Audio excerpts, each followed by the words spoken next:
by an extraordinary lethargic attitude, and by his complete detachment of himself from the activities to which he had formerly given a large portion of his time. He sat despondently in his chair hour after hour, and often he would weep. He exhibited many of the symptoms of nervous breakdown. I arranged to see him in my hotel room at a certain hour. My door was open, and through it I could see the elevator. I chanced to be looking in that direction, when the elevator door opened and this man came shuffling down the hall. It seemed that at any moment he would topple over, and he gave every evidence of scarcely being able to negotiate the distance.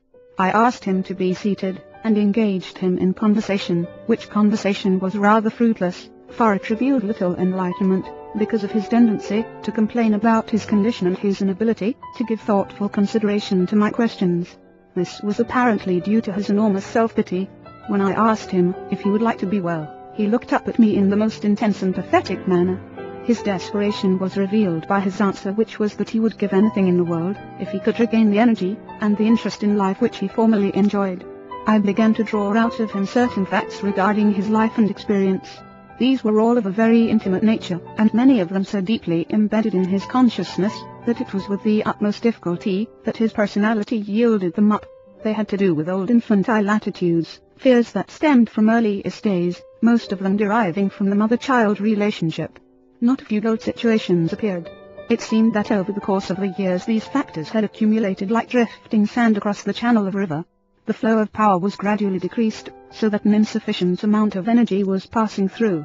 The man's mind was in such a complete state of retreating, that a process of reasoning and enlightenment seemed quite impossible. I sought for guidance and found myself, quite to my surprise, standing beside him, and placing my hand upon his head. I prayed, asking God to heal the man. Suddenly became aware of what seemed to be the passing of power through my hand which rested upon his head. I hasten to add that there is no healing power in my hand, but now and then a human being is used as a channel, and it was evidently so in this instance. For presently the man looked up with an expression of the utmost happiness and peace, and he said simply, "He was here. He touched me. I feel entirely different." From this time on his improvement was pronounced, and at the present time he is practically his old self again, except for the fact that he now possesses a quiet and serene confidence which was not present previously. Apparently the clogged channel in his personality through which the passage of power had been impeded was opened by an act of faith, and the free flow of energy was renewed. The facts suggested by this incident are that such healings do take place, and that a gradual accumulation of psychological factors can cut off the flow of energy. The further factors stressed that these same factors are susceptible to the power of faith to disintegrate them, and thus reopen the channel of divine human energy within an individual. The effect of guilt and fear feelings on energy is widely recognized by all authorities having to do with the problems of human nature. The quantity of vital force required to give the personality relief from either guilt or fear, or a combination of each, is so great that often only a fraction of energy remains for the discharge of the functions of living. Energy drainage occasioned by fear and guilt is of such an amount as to leave little power to be applied to a person's job. The result is that he tires quickly. Not being able to meet the full requirements of his responsibility, he retreats into an apathetic, dull, listless condition and is indeed even ready to give up and fall back sleepily in a state of enervation. A businessman was referred to me by a psychiatrist whom the patient had been consulting. It appeared that the patient, generally regarded as quite morally strict and upright, had become involved with a married woman.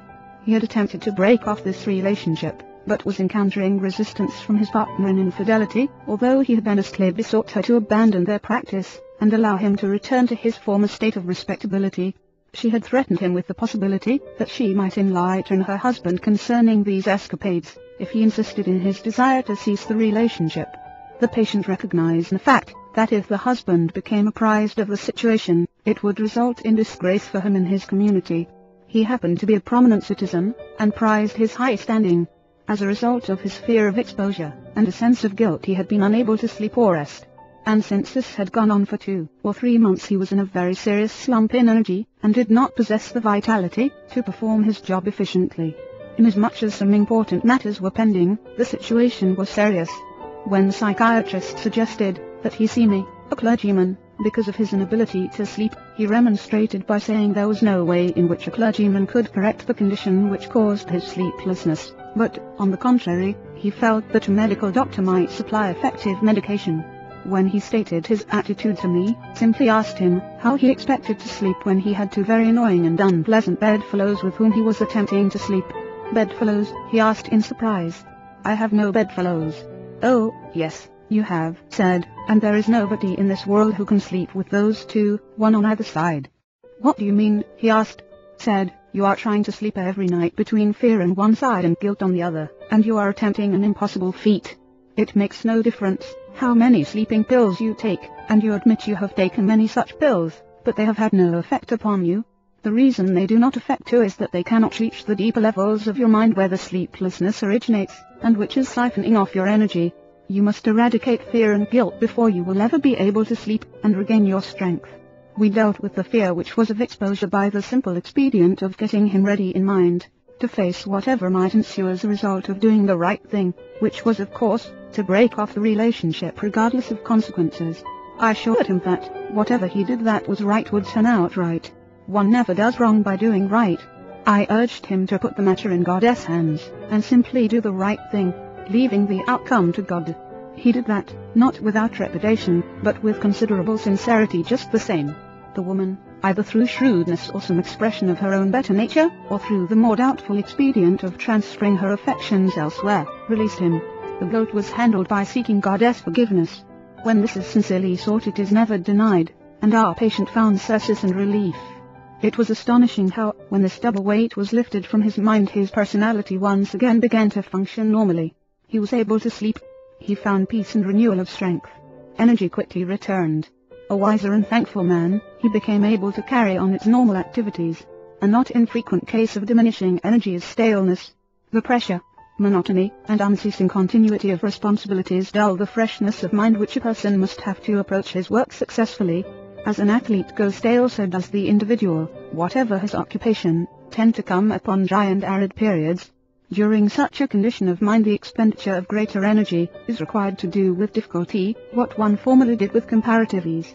As a result the vital powers are hard put to it to supply the force required, and the individual often loses his grip and power. A solution for this state of mind was employed by a prominent business leader, president of the board of trustees of a certain university. A professor who had formerly been outstanding and extraordinarily popular had begun to slip in teaching ability and in the power to interest students. It was the verdict of the students as well as the private opinion of the trustees that this teacher must either recover his former capacity to teach with interest and enthusiasm, or it would be necessary to replace him. This latter expedient was entertained with hesitancy for the reason that there still remained a normal expectancy of several active years before he reached the age of retirement. The businessman above referred to asked the professor to come to his office and announce to him that the board of trustees was giving him a 6 months leave of absence with all expenses paid, and with full salary. There was only one stipulation, and that was that he go away to a place of rest, and give himself over to gaining a complete renewal of strength and energy. The businessman invited him to use a cabin which he himself owned in a wilderness setting, and made the curious suggestion that he take no books except one book, the Bible. He suggested that the professor's daily program be walking, fishing, and some manual work in the garden, that he read the Bible every day for such a period as would enable him to read the book through 3 times in the 6 months. He further suggested that he memorize as many passages as possible for the purpose of saturating his mind with the great words and ideas which the book contains. The businessman said, I believe that if you spend 6 months outdoors chopping wood, digging in the soil, reading the Bible, and fishing in the deep lakes you will become a new man. The professor agreed to this unique proposal. His adjustment to this radically different mode of life was an easier one than he, or anyone who knew him, expected. In fact, he was surprised to find that he actually liked it.